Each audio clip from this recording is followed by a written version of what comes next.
We go forever and ever, yeah. You know that I'm much better, yeah. You wish that you can do better, no, no, won't let them, We go forever and ever, yeah. I go and create the pressure, yeah. You wish that you can do better, You wish that you can do better, yeah, yeah. Ooh, we go forever and ever. We go forever and ever. Welcome everyone to Coaching in Session. My name is Michael Rearden, and I'll be your mindset coach today. And today we're going to be talking about men's health and all the things related to it. Now, just because this is going to be a conversation on men's health, it doesn't mean that women are not going to be getting some value from this episode. Number one, if you're a mom and you have a son, you're going to want to watch this episode. If you have a relationship with a man, you're going to want to watch this episode because you're going to be getting into the mindset of what a man is going to be needing, what a man is going to be facing in our world today. And there's so many distractions, there's so many different paths that a man can take. Which one is the right one? And I mean, I can tell you which one might be the best option, but just because I think it's the best option, it doesn't mean that it's going to be his path because it's his life. He gets to live the way he wants. Sometimes men, they need that trial and error. They need to make mistakes. But then sometimes a man can look at another man and they can say, this man is doing well. How can I emulate what they're doing? And it's not that he's trying to be them. It's just that a man is going to look for a man at some point in his life to follow, whether it be a cartoon character, a person on a sitcom that even if they portray themselves as weak, or maybe a family member, uncle, brother, father. How do they represent themselves? Because if the father is overweight, smoking, doing drugs, what do you think is going to happen to that man that he's raising? That man is going to see perception. Does he see the father as this is what a man is, or this is not what I want to be as a man? And I tell you this, most men are going to look at this is what is a man, rather than I don't like the path he's going on. So if we know that to be the truth, then we know that we already have the cards stacked against us as men. We know that around every corner, we're going to be faced with an option: weakness or masculinity, femininity or masculinity. Not saying that femininity is weakness, but to a man it is. A woman who's in her femininity is actually reversed. Femininity, power; masculinity, weakness. And so we can talk about that in the comments below. So if you have a question about that, comments below, hit that like button while you're going down there. We're going to be bringing on Dr. Truong, who's going to be a medical doctor who's going to be dealing especially with men and their sexual habits, behaviors, lifestyle, and helping them get into better health. And right now, we just need someone who's going to be able to educate us in the right direction so we can start to be better in our life. It might not seem like a big deal until we're older, but right now, especially if you're younger, you have an opportunity to change your whole circumstance in life. And this is simply mindset coaching. This is common sense. But the problem with this common sense is you have to know it and understand it for you to be able to apply it. So let's get into that conversation with Dr. Truong and start to learn how we can educate ourselves on men's health, mental health, and all of the above. Welcome, Dr. Truong, to Coaching in Session. How are you doing today? I'm fine. Thank you for having me here. Of course. And today I have you on as not only a doctor, but you help men with their manliness, I guess you can say. And we're going to really dive deep into that today. Without me kind of talking about your whole biography, please tell the world who you are, what you do, and how you help. Well, thank you. I am a medical doctor. I'm Dr. Truong, and I've been in practice now for, good Lord, 25 years now, a long time. And my evolution, I was a typical medical doctor that give you prescriptions and prescribe, really procedures and surgery. And I feel that I was not helping my patient. That's when I started learning about acupuncture and more of a total body healing.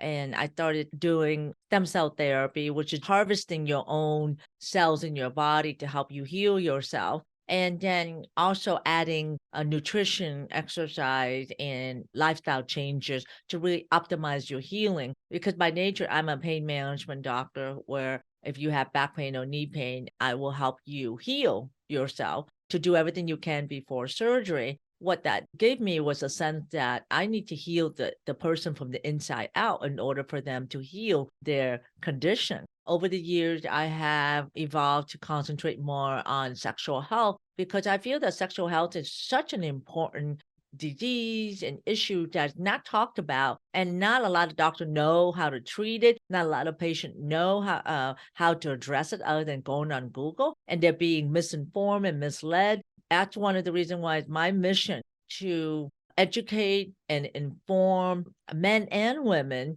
about their sexual health, because if you have good sexual health, you will have good general health as well, because sexual health align with heart health, which is really what it's all about. Because as you get older, people die or have disability from having heart disease. So it's not about talking about the bedroom and like that. It's really about maintaining your sexual vitality, which then will translate into longevity and general wellness. Not a lot of people know about that. They just, focus, oh, what's going on in the bedroom? I want to get, on the bedroom, but they're not seeing the long-term impact of maintaining that sexual vitality. So that's why I started my podcast channel, YouTube channel, and I wrote a best-selling book on Amazon, Erectile Dysfunction Fix. You can see behind me here. And my goal is exactly like what I just said. It's really to bring the message out there that you can have sexual vitality for life, and that as you get older, you do not or have decreased sexuality.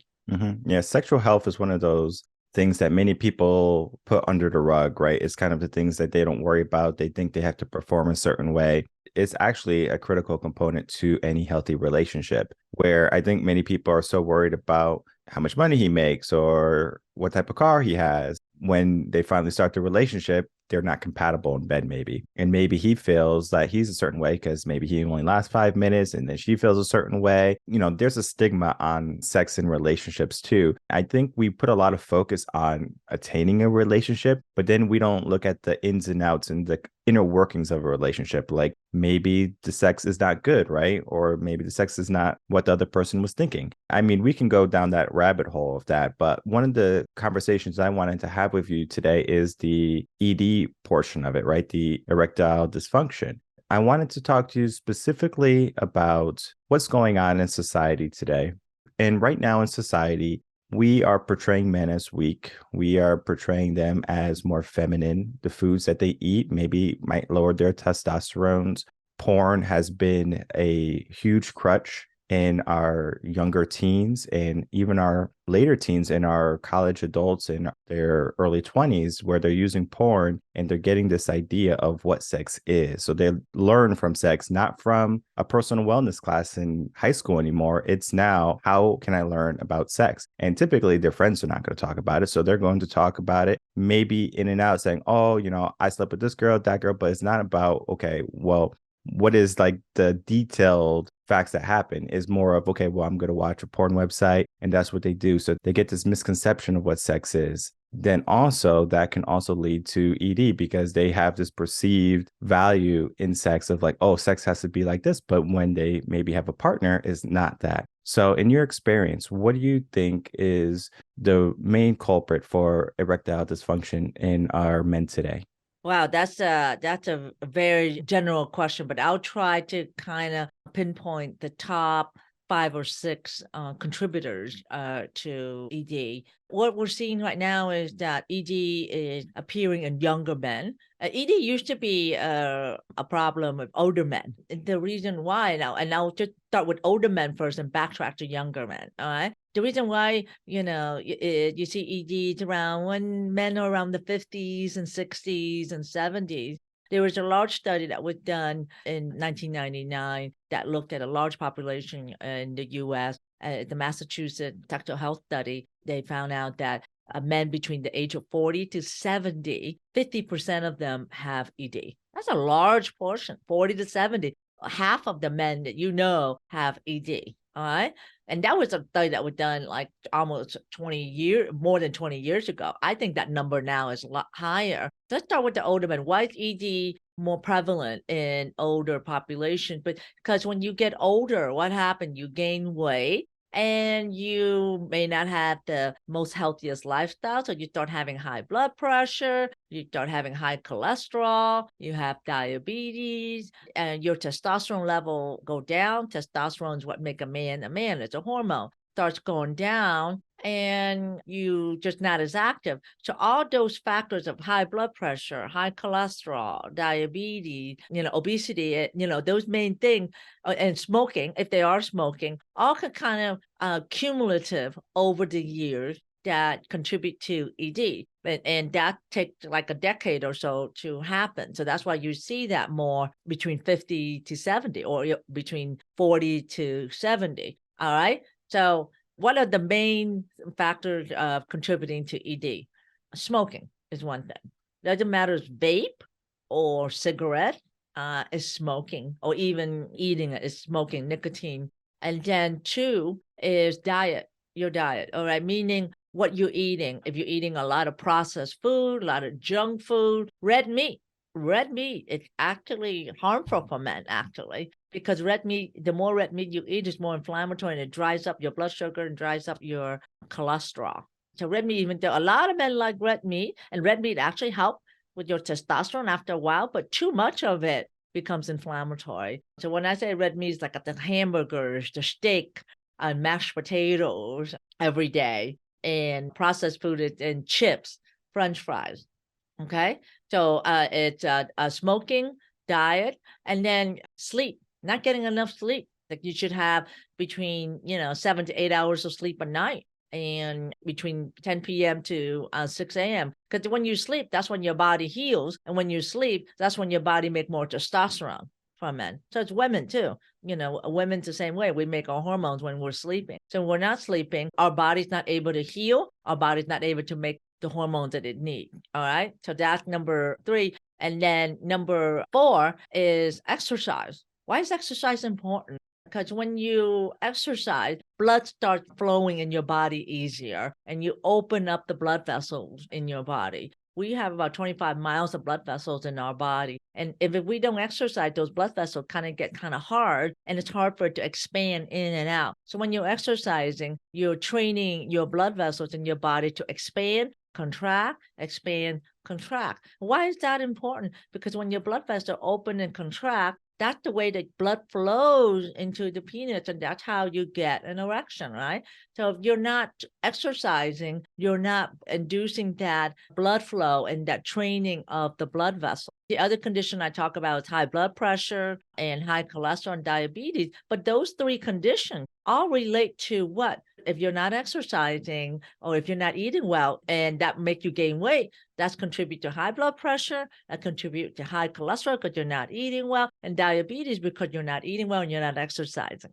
But the main thing what I had just stressed was all those factors I just mentioned are modifiable and reversible. All right. And testosterone actually will decrease more accelerated if you don't modify these conditions.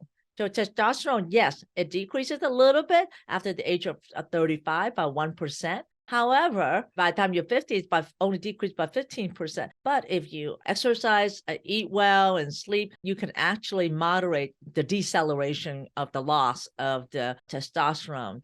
So those are the common factors. And that's why older men tend to have ED. Does that make sense? All right. So it's just not because you're old, the age have put you at ED. It's because when you get older, you have these medical conditions which contribute to ED. Now let's backtrack a little bit to men, to younger men, and why we're seeing men in their 20s, mid-20s with ED. So when men in the mid-20s, they're very healthy, right? The things I mentioned was smoking. Smoking is choking your erection. If you're smoking, you might as well just grab your neck and because that's going to happen to your penis when you're smoking. It's not getting enough oxygen, not getting enough blood flow. And that's the same thing with vape. As you know, vaping is more common now in younger population now than it was before. Supposedly it's supposed to be safer, but recent studies have shown that the vapors is not that much safer than cigarette. But that's another issue. So I mentioned smoking, sleeping. Right? Sleep, you're not getting enough sleep. And then also a diet. Diet is the main thing, because the penis, when it is in an erection, it expands to 40 times more blood vessels than at rest, than it's flaccid. So when it expands to 40 times more blood vessel, what is it most sensitive to? It's sensitive to what's flowing in your blood. So what you eat is what gets exposed the most in your penis. And therefore, if you eat inflammatory food like red meat or French fries, followed by a Coke, that's inflammatory to the lining of the blood vessel. But which organ had the most blood vessels when it's directed to your penis? So that's why it's more effective. And that's why it's affected by diet. So those three things. And then, there's more porn now on the internet. Is more streaming is more accessible now than ever. When I was growing up in the 80s, the only thing you have is the Playboy magazine or DVD, right? But you have to go get it. But if you're young, you can't get anything. You don't have the access to internet like we do. Now you can get this on your phone. You get, it's ever easily accessible. And porn is easily accessible as well. And, excessive porn. So, I mean, like daily, between, 4 to, 8 hours a day of that as well. So that's why we're seeing more in younger men with ED because of those lifestyle factors that I mentioned. But they can be reversible, actually. The reason why porn contributes to ED is because it resets the mind, because you're not getting stimulated by a real person anymore. You're getting stimulated by something on the screen, which is entertainment. Porn is entertainment. It's not real life, it's what we see in Marvel movies, right? It's entertainment. Sometimes individual can interpret it as what real life should be, but it's entertainment. However, the more that you get, you're going to what they call desensitized, or you're not getting aroused or stimulated by being with another person other than what you're seeing on the screen. But I try to keep that very simple because that's another topic we can get into. But the reason why, to address your questions, why is ED more prevalent now than before is because of those lifestyle factors that I mentioned. It's more prevalent in younger men. And then when you get older, you can start having high blood pressure and high cholesterol and diabetes. But what men don't know is that you have control of your sexuality. You do have control of your by what you eat, by your exercise, how much you exercise, by how much you sleep, and what you do with the lifestyle factors. Like smoking, drinking. Yes, excessive alcohol contribute to ED because it's inflammatory to the blood vessels. Anything that's inflammatory to the blood vessels contribute to ED. And how much alcohol? Everybody's asked. Well, I would say probably between no more than 10 or 14 drinks a week. If you think about it, that's about 2 drinks a day. You can do, if you're a weekend drinker, and that's your allotment. But if you do it every day, because alcohol is not innate to your body, meaning we don't produce alcohol. Alcohol is considered synthetic or foreign to your body. So when you drink it, your body have to process it and break it up into a form that it can recognize. So your liver have to work so hard to churn the alcohol into a substance that your body can take. So that's why after a while, your liver gets inflamed, right? You start having fatty liver, and you start having cirrhosis, which is scarring of the liver, because the liver is working 24/7 to try to filter the alcohol in your body. That way your body can recognize it. So it's a foreign substance, essentially, when you drink alcohol. I mean, I'm not to tell you, I like my glass of wine as well. And I had my glass of Chardonnay, last night.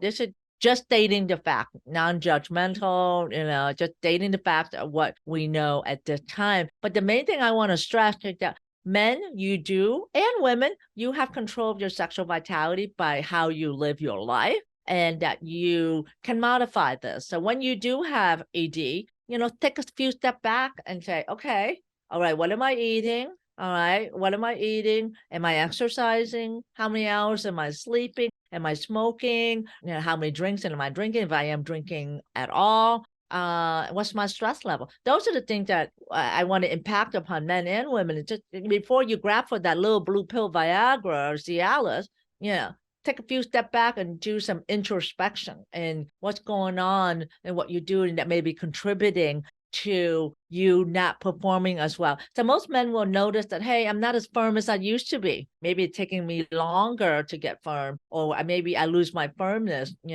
before I finish. Well, instead of going on Googling and trying to take a Viagra, Viagra is a $9 billion business. All right. It's because we're so used to trying to take a pill for a condition where we can really cure yourself.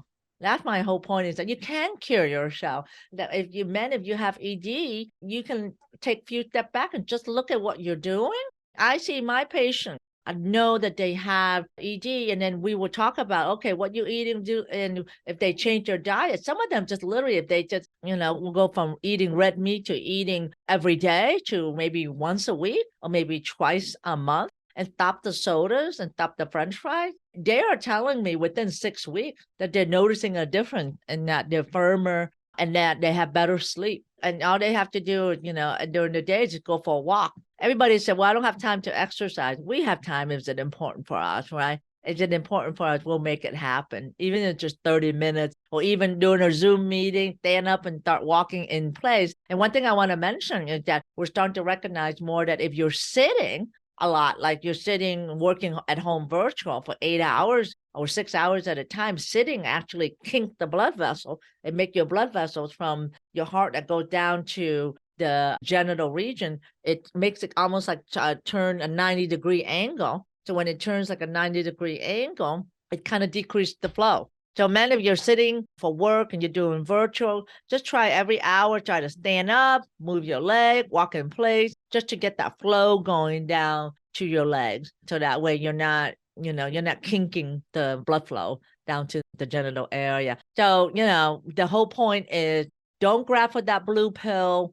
It's kind of like weight loss. I compare ED like weight loss, right? When you trying to lose weight, what do? You look at what you're eating, right? You correct what you're eating. You're trying to exercise and you stop the bad habit. And once you lose the weight, what do? You have to maintain it. You don't revert back to what's causing you to gain the weight. You have to maintain the lifestyle change that you did to lose the weight. And it's the same thing. It's the same thing for ED as well.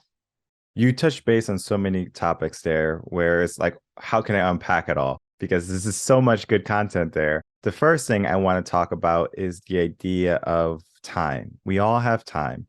You might think you don't have time, but I can guarantee you that we can create some time in your life. And I know people that will come to me and they'll say, Michael, I have no time. I have kids, I have work. And I said, okay, well, let's write out your 24-hour time block. And then from there, we figure out maybe you have maybe 4, maybe 5 mandatory things that you have to do. And then I asked, do you still have no time? And they're like, no, I don't have no time. And then I basically say, okay, well, go through your week and you tell me where you start messing up the schedule, because we only have the 5 important things on the schedule. So that means if you're on your phone doing whatever you want to do, whether it's be on YouTube, TikTok, Instagram, social medias and stuff like that, are you looking for entertainment during your day when you're supposed to be working, right? Because that's the allotted work time. What are you doing? And then from there, if you're not doing that, what are you doing to build yourself up? And I talk about that a lot on the podcast, because I think many men just think, because we're given this idea of what a man is from social media, from sitcoms and TVs and things like that. And there's been a study done. If you look at the men that are on these shows, they're portrayed typically in a weaker value. So now men are seeing men, oh, this is how I should be acting. And what is happening is that men are going to look for a man to emulate. So if they only see weak men around them, oh, I guess I have to be this way. So if the person that they're watching on TV is obese or overweight, then the man is like, oh, well, I guess that's normal. So then they don't use the idea of health and fitness or making time for their exercise a priority. When I work with people, one of the first things I tell them is, how can we get more energy? How can we be more active? Because oftentimes they're very lethargic. So it could be the foods they're eating. They're not exercising or nothing. They don't have the right mindset. So all of that plays a pivotal role in how we act in our day, because if we don't have to show up, we won't show up. And most men don't show up because they have the freedom. Oh, well, like I want sex, but I can just turn on some Pornhub or whatever. They can get that fixed, right? And it's one of those basic needs that we need. So sex is one of them. If we can get it from a screen, men are going to do that before they go off and put themselves out there, be courageous, risk a failure because they, like they're so nervous to talk to a person. Whereas like you see a pretty girl maybe at the bar or somewhere, or even on a dating app, and you don't know how to communicate with them. And we have lost that cordiality to be able to speak to people, to be open-minded, and to understand what a masculine man is. And I mean, luckily, I had great role models growing up where I wasn't really looking at the TV and the sitcoms for how to be a man. It was, okay, I look at my father, I look at the teachers that I had that were men, and I can see that they're working out, they're buff, and they're doing everything that they're supposed to do. And I remember when I was like 18, I was still going to Planet Fitness at the time. I don't go anymore because they don't have like free weights. But either way, there was a man, he was, I think, almost 70, or if not in his 70s already. He looked great. He looked better than me, and I'm 18. So I was like, man, this is crazy. And so I asked him, and he was like 70% nutrition, 30% working out. And I was just thinking in my head, because I'm 18, so I'm thinking it's all working out, right? So I'm just like 18, all right, I just got to go to the gym. So he's like, no, it's more nutrition than working out. And I think many people, I don't think they look at that nutrition part. They don't pay attention to the foods they eat. They go to the store, they get their chips, they get their sodas, they come home, they play video games, and they don't even know how much they consume. So they're just in that habit of eating all this junk. And then they wonder why down the road there's a problem. And the problem is our habits. So those habits are not conducive to being in a better body, having better sex, better relationships, better life overall. So the mindset is so important, because if we just keep going down this road of, okay, well, I'm looking at these TVs and this is what a man is. I'm eating these foods that are not healthy, whether it be the red meats, the heavy carbs, French fries, potatoes. All of that stops us, slows us down. So we have to learn how to get into a better way of thinking.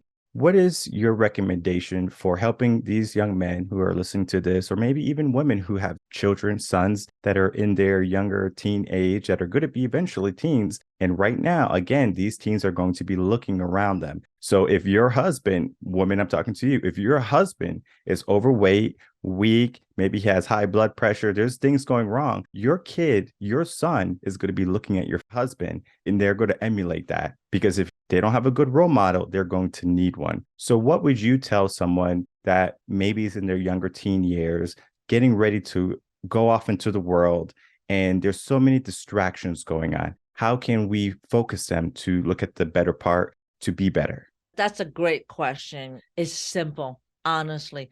Think about when we were in early 1900s, before TV started, even before the cell phone existed. What do we do? What do we do? We go outside. We go outside and we socialize, right? The phone wasn't even very readily available. I can tell you, when I was a kid growing up in the late 70s, all I had was just a landline. I didn't have a cell phone. So what I'm leading to is, when you're young, enjoy nature. Because when you go outside in the morning, the sun will reset your circadian rhythm. Just the sun in your eyes will help you reset your circadian rhythm. What that means is that it helps you be more focused, give you more energy to the daytime. And then at nighttime, it helps you sleep. Just being outside itself is healing for you. And the reason why I'm saying that is that we don't go outside that much anymore, right? We wake up, we go to work, we get in our car. You get maybe 10 seconds of going from your garage to your car. My garage attached to my house, I don't even get exposed to the sunlight. And then you go from the car to work, right? You're not outside anymore. You're not enjoying nature. Nature is part of who we are, and part of really your mind and your body and soul, because when the sun touches your body, there are chemicals that happen from your eyes that go to your brain that sets up your hormonal milieu, which then help you with your circadian rhythm, which help you with sleep, which help you with being focused. So you may not even need that coffee in the morning, or that coffee at 1 to 3. So the main thing is, try to go outside as much as you can, and minimize the Game Boy, the gaming. I mean, that's what young men do, right? They spend hours in front of the computer playing video games, right? Minimize that. Go outside. And the second thing is eat healthy, right? Eat healthy, because when you eat, what does healthy mean? Because I don't want to go into macros of carb and so forth. What does healthy mean? Eat anything that is not in a bag, that is not in a box, and decrease red meat. If you're getting something that you have to tear a plastic bag for, then you shouldn't be eating it, because that's processed, right? And I know when you're younger, you eat what mom and dad, cook for you, but don't eat chips and try to avoid the fast food stuff. But it's so unfortunate, because where I live right now, I'm like 2 miles away from a high school, and within the half a mile perimeter of that high school, all you see are fast food restaurants. All you see, the Wendy, the McDonald's, the Burger King, the Wings place, Popeye, all surrounding the high school. And they have about 2,000 students there. And you wonder why, these young individuals are picking up the fast food habit. Yes, this fast food is easy and it's tasty, but in the long run, it's going to be inflammatory for you. So start eating healthy. And just what's healthy? Anything in a box or a bag, stay away from it, and just kind of, minimize the red meat. So go outside, enjoy Mother Nature, less gaming, eat healthy. And sometimes you don't have to go in the weight room to try to buff up so you can look good for the girls. I want to caution young men that are from between 13 to 18. If you will go in the weight room and work too hard and try to buff up, you're going to stunt your growth, your height. Because when you do that, you're going to restrict growth hormone release, which will affect your height. So you want to exercise, but things like soccer or tennis or basketball or running, things like that. But those sports are good because they also help you socialize as well too. Right? If you don't like to be in a group, or you like individual sport, you can do running. You can, there's lots of other things like lacrosse or whatever. That's what I mean by being outside, enjoy the sports outside, even bicycling or even walking or hiking. Because when you're doing all that, you're exposing yourself to the sun. What happens when you do activities outside? You go home, you're exhausted, right? And you have no problem sleeping, right? No problem sleep. And when you're outside, you're not in front of the computer. You're moving. You're moving your arms and your legs, and your mind is peaceful. You're not thinking about what's going on in anything, and you're not in front of a TV. So those simple things, doing stuff outside, doing sports that involve other socialization, and eating well, and make sure you have enough sleep.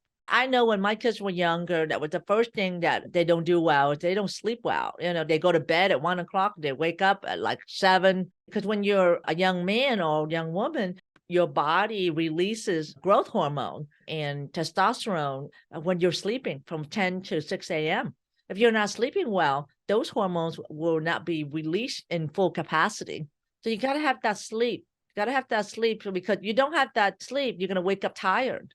You're going to wake up tired. You're going to grab for that coffee. You're going to grab for that Red Bull, and then you're going to drink the Red Bull all day long because you're tired. And then on top of that, you're eating the hamburger, the French fries, and then the Coke. And then in the afternoon, you drink another Red Bull. And then you find yourself having a crash at night, right? Because you don't exercise, because you feel tired, because you don't exercise. You go home, and then, you just feel exhausted. Well, what you're doing, you're taking your body to peaks and troughs, like high, low, with your blood sugar. Your blood sugar should be steady. That's another point. But the main point is, it's as simple as that, go outside, do stuff, hiking, simple stuff like playing sports, less TV, moderate your gaming, your game hours, and sleep well, and watch what you eat. Simple things like that. Even if you just do one or two, it'll make a huge difference. And watch your weight. Like you said, we have an obesity epidemic in this country. 2/3 of Americans are overweight.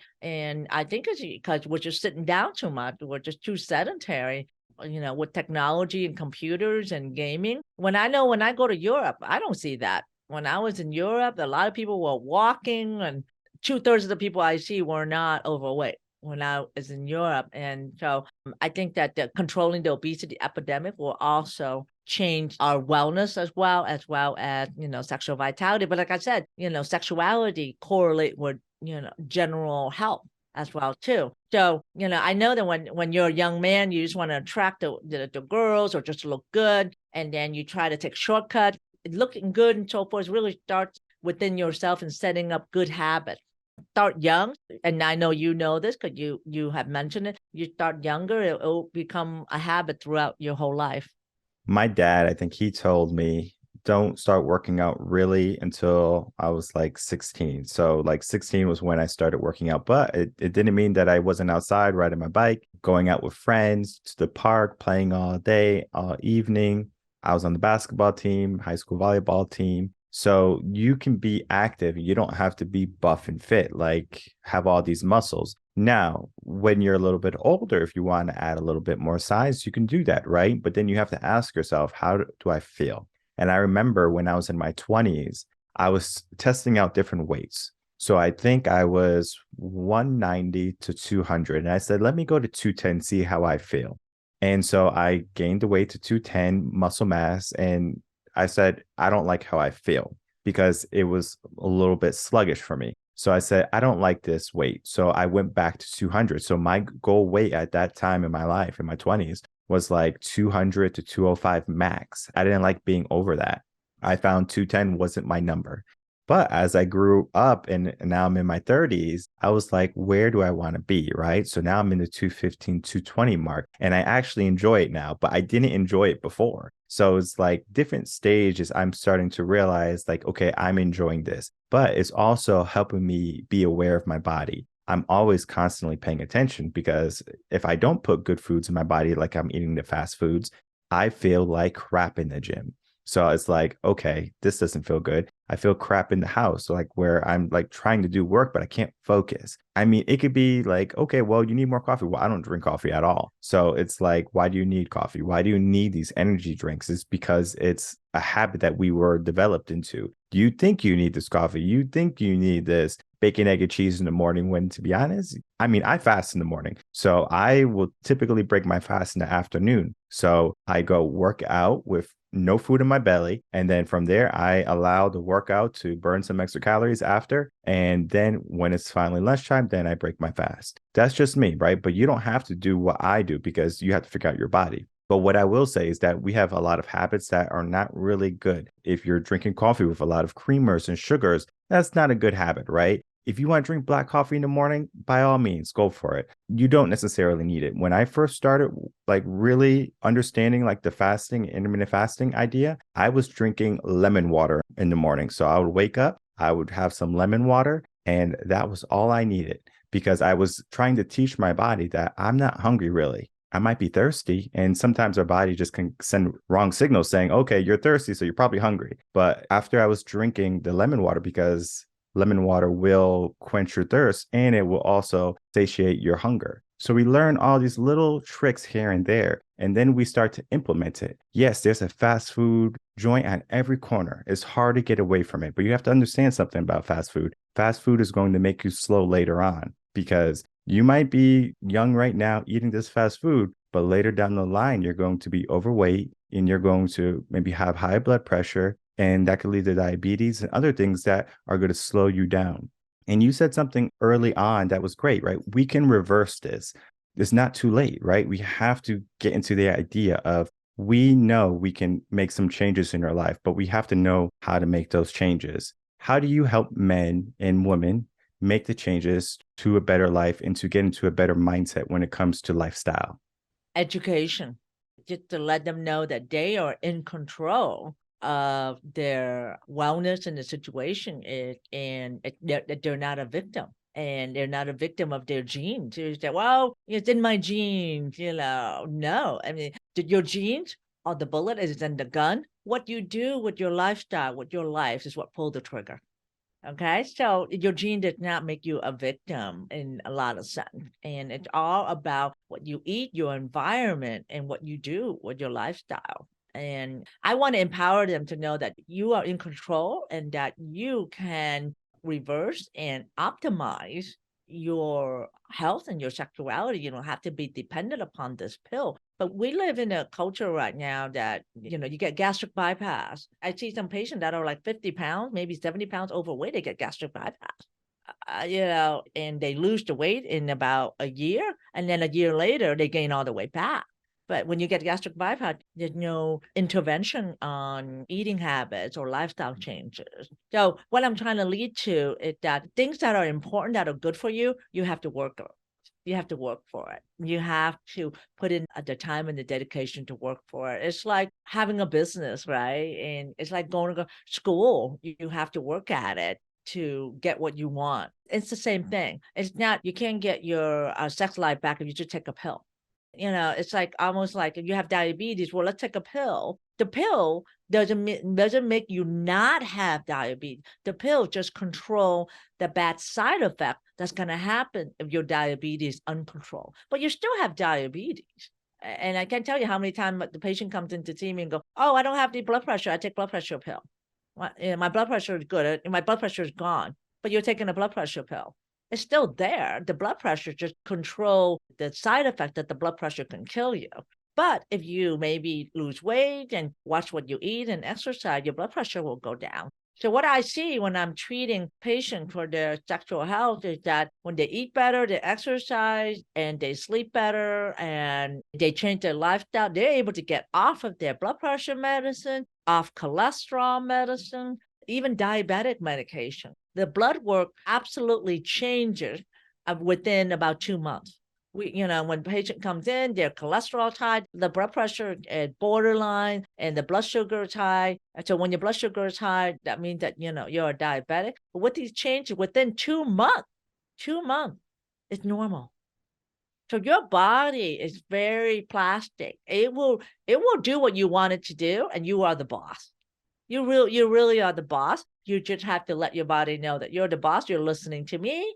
You're not going to dictate. Your body's not going to dictate to you what you can or cannot do. And it all starts in small steps. We live in a world where we press a button and things happen. It doesn't happen within a second. It's too long, right? But, our body is, thousands of years old, or at least, 100,000 years old. So things take time. Your body doesn't really change until like 6 to 8 weeks. Takes time, but take many steps. So I would advise you that you are in control and get together, go with somebody that can lead you and guide you in the direction that you need to do and knows the way to show that. And because, I coach men with sexual dysfunction on how to regain their sexuality back when they have sexual dysfunction, such as ED, and our membership, the Modern Man membership. I call it the Modern Man, like you said, the modern man's a 21st century man. What is that man? That man is the person who knows himself, that wants to live a happy, productive life, right? And it, like you said, what we see in media now is it's a totally, sometimes even confusing picture as well too. And the modern man knows that what he wants, and he's comfortable in his own skin, in his own body, but knows that he needs to put in the work to be in his most optimal physical and mental shape as much as you can. And it doesn't take a lot, honestly. If I see by looking at you that it doesn't take that much. It doesn't take you going to the gym 3 hours a day, right? To do that, it really just takes have a good morning routine and a nighttime routine, and just a habit that you do every day. So my big advice is that take many steps and just go forward and know that you are in control of it, and you don't need those medications. Because I have seen my patient come in with 5 different medications, and as they work through just simple things like I just mentioned, diet and exercise and the sleep and decreasing stress and stop smoking, they get off of their medication. I can tell you, I saw one of my patients I saw like 2 months ago. When he had ED, and he's in his mid-30s. He was smoking a cigarette and marijuana and recreational drugs, was also taking multiple medication for anxiety, and was drinking alcohol almost every day. After our consultation, and I told him about the different factors that can lead to his ED, he went cold turkey, stopped everything. And after our treatment, I also did some other treatment for him as well to restore blood flow. Now, 2 months later, working well. Things are working well. He's not on any of his anxiety medication at all, and stopped smoking, stopped drinking, stopped all the bad habit. And he now just met a partner that that he's very interested in, and they're having a productive relationship right now. And so what I'm trying to say is that things can change within about 2 months, but you got to make the mindset that you can do this. Exactly. And there is no quick fix. We have to go on that journey. We have to do the steps, the proper steps, not just taking a pill, getting a Band-Aid. That's not the result. We have to really seek some change. And whether you do it alone by getting the right education, or you do it with a doctor, do it with a coach, they're going to be there to help you make sure that you're doing the right thing, that you're on the right path. And the work that Dr. Ann Truong does is going to be helping men and even women get on that right path to think in a better mindset. So, Dr. Ann, can I please get any final words from you? And then please tell the audience where they can find you. Thank you. The final word is that you can have sexual vitality for life, and it starts with simple things.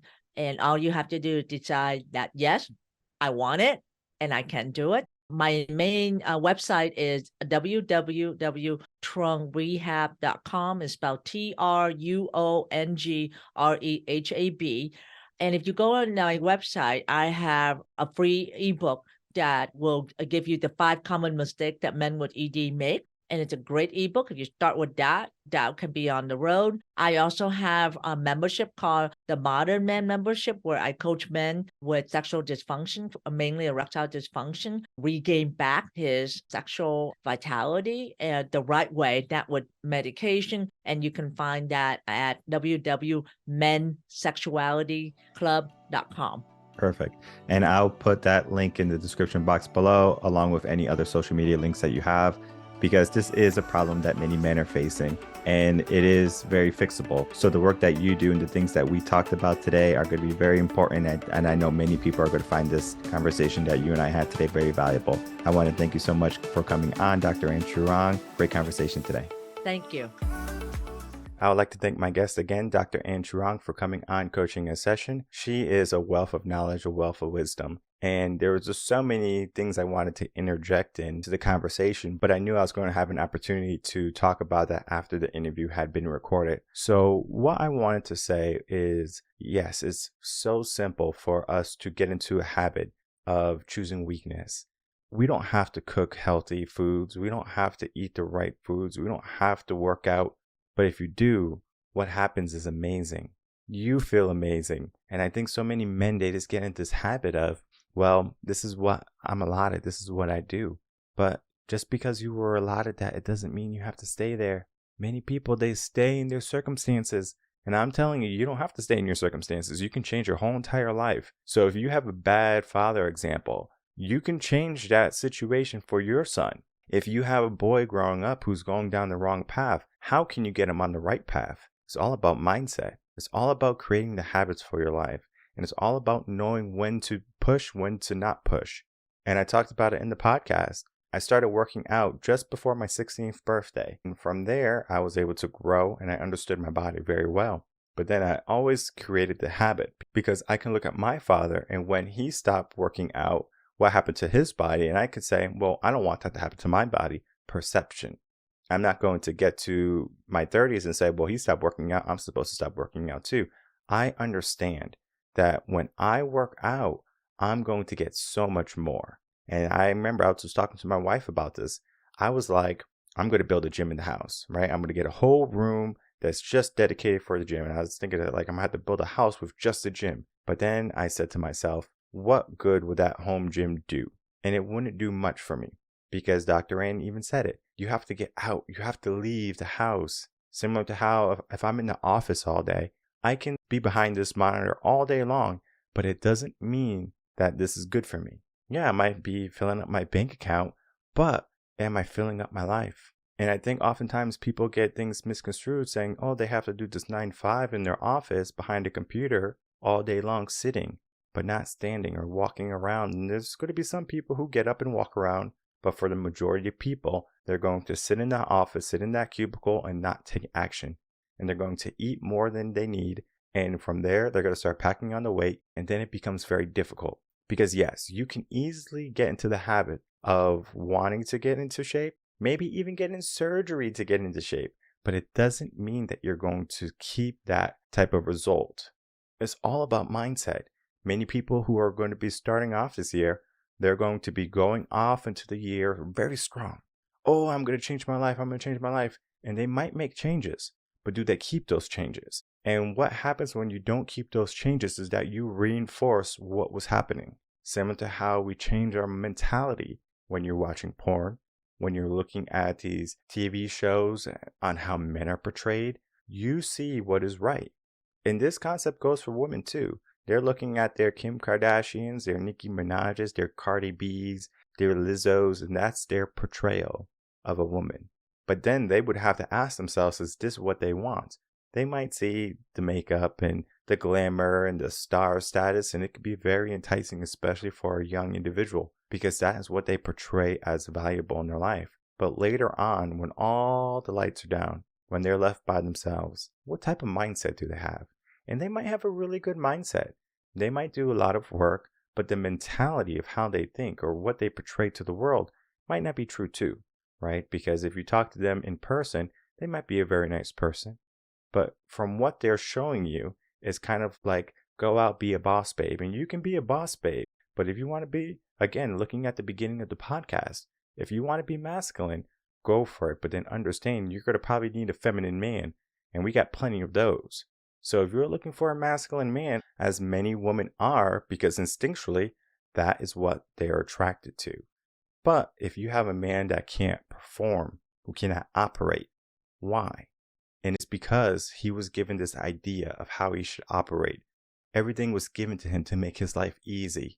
If he needs sex, he can turn on a screen. If he needs pleasure, it's at his fingertips. With OnlyFans, anything, he can get his fix from there. So as men, we have to understand that we have to continue to build our value and not simply just be idle. Because it's very easy to go behind a screen and play PlayStation and to play video games and to not take action, be it working out, being creating something meaningful like a business, or helping someone create a business, starting a brand, building yourself up. And that is more fun in the long run than playing a video game that you're going to get tired of in a couple of weeks, maybe a month. Yes, you might be a streamer and make a living off that, but understand, if you make a living off that, that might be your 8-hour day. So you might play 8 hours, but what do you do after that?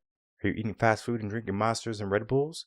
Or are you going out, eating healthy, doing what you're supposed to do?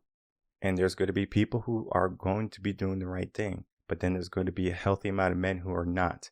That's why there's a small minority of men that get the majority of women. It's because those men, that small minority, chose to be more. They chose to show up. They chose to choose manliness. They chose to choose masculinity. So if you're ready to step into your masculinity, if you're ready to fix any health problems that you're having, whether it be high blood pressure, depression, anxiety, or maybe even looking at the habit part where you're smoking, maybe eating too much potatoes, french fries, too much red meats, we have to learn moderation. We have to learn balance, and we have to learn what works for our body. Because what I find with many of my clients is that they don't pay attention. I help people pay attention to their life, because if you're just going to give yourself a surface level idea of what's going on in your life, you're always going to live on the surface level.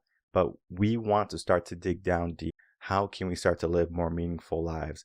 And not only to our personal health, but also all the other relationships that we would cultivate in our life. We are the ruler of our life. We are the master of our destiny. We just have to begin to take more ownership. And if you're ready to take ownership, you can check out Dr. Truong. Her website links are in the description box below, or you can go to revenconcepts.com, get yourself some mindset coaching, and we can begin that process. Because what awaits you is a better you.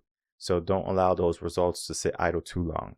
My name is Michael Rearden. I'm a mindset coach. If you have any questions, you can email me coachingasession@gmail.com, and I will see everyone on the next episode of Coaching a Session. Until then, everyone, take care.